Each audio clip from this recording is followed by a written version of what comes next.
ఓం కార్తీక దామోదరాయ నమః. అందరికీ నమస్కారం అండి. మనము కార్తీక పురాణాన్ని వింటున్నాము. ఈ కార్తీక పురాణంలో 8వ అధ్యాయంలో మనము అజామిళుడి యొక్క కథను తెలుసుకున్నాము. ఆ కథనే ఈ 9వ అధ్యాయంలో కూడా దాన్నే కొనసాగింపుగా ఉంది. అయితే ఆ అజామిళుడిని విష్ణుదూతలు తీసుకువెళ్తూ ఉంటే యమదూతలు వాళ్ళని అడుగుతారు, మీరెవరు, ఏంటి, మీరెందుకు తీసుకెళ్తున్నారు అని.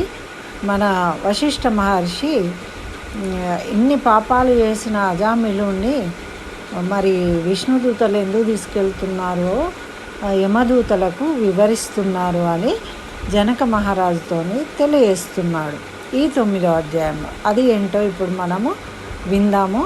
అందరూ శ్రద్ధగా వినండి, ఫలితాన్ని పొందండి. అయితే, ఓ యమదూతలారా, మేము విష్ణుదూతలము, వైకుంఠం నుంచి వచ్చాము. మీ ప్రభువును యమధర్మరాజు ఎటువంటి పాపాత్ములను తీసుకురమ్మని మిమ్ములను పంపాడు అని వాళ్ళు ప్రశ్నించింది. అప్పుడు అందుకు వీళ్ళు యమదూతలు ఏమన్నారంటే, విష్ణుదూతలారా, మానవుడు చేయు పాపపుణ్యాలను సూర్యుడు, చంద్రుడు, భూదేవి, ఆకాశము, ధనంజయాది వాయువులు రాత్రింబవళ్ళు సంధ్యాకాలము సాక్షులుగా ఉండి ప్రతిదినము మా ప్రభువు కడకు వచ్చి విన్నవిస్తారు. మా ప్రభువుల వారే కార్యకలాపాలను చిత్రగుప్తుడు చూపించి ఆ మానవుణ్ణి అవసాన కాలంలో మమ్ములను పంపి వారిని తీసుకురమ్మని చెప్తారు. పాపులు ఎటువంటి వారో వినడు. మనకు వాళ్ళు చెప్పిన దాని ప్రకారం మేము తీసుకువెళ్ళడానికి వచ్చాము. అయితే వేదోక్త సదాచారాలను వీడి వేదశాస్త్రాలను నిందించువారు, గోహత్య చేసేవాళ్ళు, బ్రహ్మహత్యాది మహాపాపాలు చేసేవారు, పరస్త్రీలను కామించువారు, పరాన్న భక్తులు, తల్లిదండ్రులను, గురువులను, బంధువులను, కులవృత్తిని తిట్టి హింసించేవాళ్ళు, జీవహింస చేసేవారు, దొంగ బుద్ధులు కలిగిన వాళ్ళు, వడ్డీలు పెంచి ప్రజలను పీడించేవాళ్ళు, జారత్వము చోరత్వంచే భ్రష్టులైన వారు, ఇతరుల ఆస్తిని స్వాహా చేసిన వారు, శిశుహత్య చేసేవారు, శరణన్న వారిని కూడా వదలకుండా బాధించేవారు, చేసిన మేలు మరిచి కృతజ్ఞులుగా ఉండేవాళ్ళు,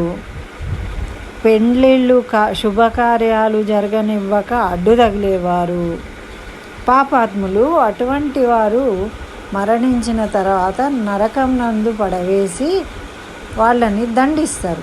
మా యమధర్మరాజు గారి ఆజ్ఞ అది. కాబట్టి ఈ అజామిళుడు బ్రాహ్మణుడై పుట్టి దురాచారలోలుడైన కులభ్రష్టుడైన జీవహింసలు చేసిన వాడు, కామాంధుడైన వాడు, వావి వరుసలు లేక సంచరించిన పాపాత్ముడు, వీరిని విష్ణులోకానికి ఎట్లా తీసుకుపోతున్నారు మీరు అని యమదూతలు విష్ణుదూతలను ప్రశ్నించింది.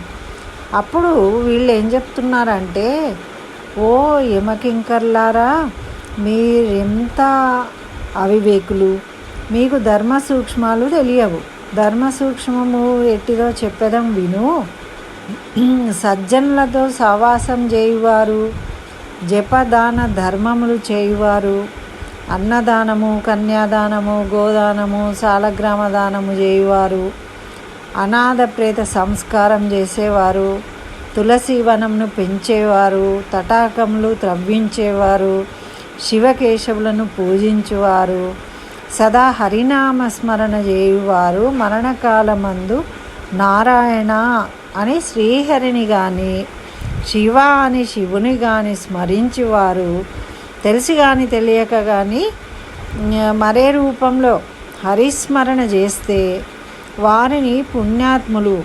కాబట్టి అజామిళుడు ఎంత పాపాత్ముడైనా మరణకాలంలో నారాయణ అని స్మరించాడు. కాబట్టి చనిపోయే ముందు మేము వైకుంఠమునకు తీసుకొని పోతున్నాము అని ఈ విధంగా ఆ విష్ణుదూతలు తెలియజేస్తున్నారు అన్నమాట.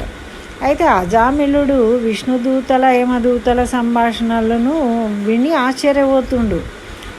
ఓ విష్ణుదూతలారా, పుట్టిననాటి నుండి నేటి వరకు శ్రీమన్నారాయణ పూజ కానీ, వ్రతాలు కానీ, ధర్మములు కానీ చేసేరుగాను, మరి నవమాసాలు మోసి కనిపెంచిన తల్లిదండ్రులను కూడా నేను హింసించిన ఒక్కనాడు కూడా నేను నమస్కరించలేదు.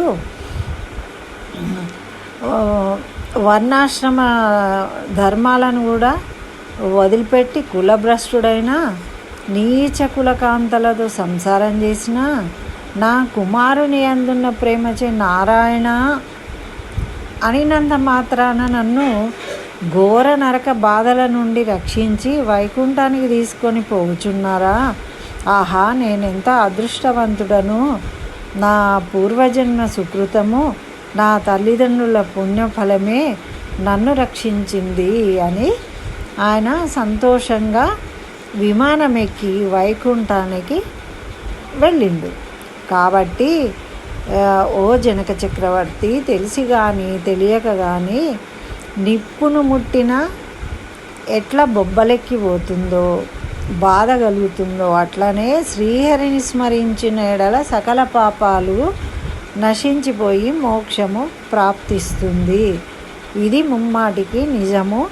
కాబట్టి అందరూ కూడా విష్ణు స్మరణ చేయాలి ఈ కార్తీక మాసంలో అని వశిష్ఠ మహర్షి జనక మహారాజుకు తెలియజేసిండు.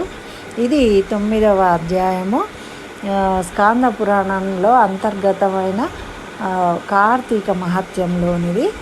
ఈ విధంగా వశిష్ఠ మహర్షి జనక మహారాజుకు హరినామ స్మరణ యొక్క మహిమ గురించి తెలియజేసిండు. స్వస్తి. జై శ్రీమన్నారాయణ. సర్వం శ్రీకృష్ణ చరణారవిందార్పణమస్తు.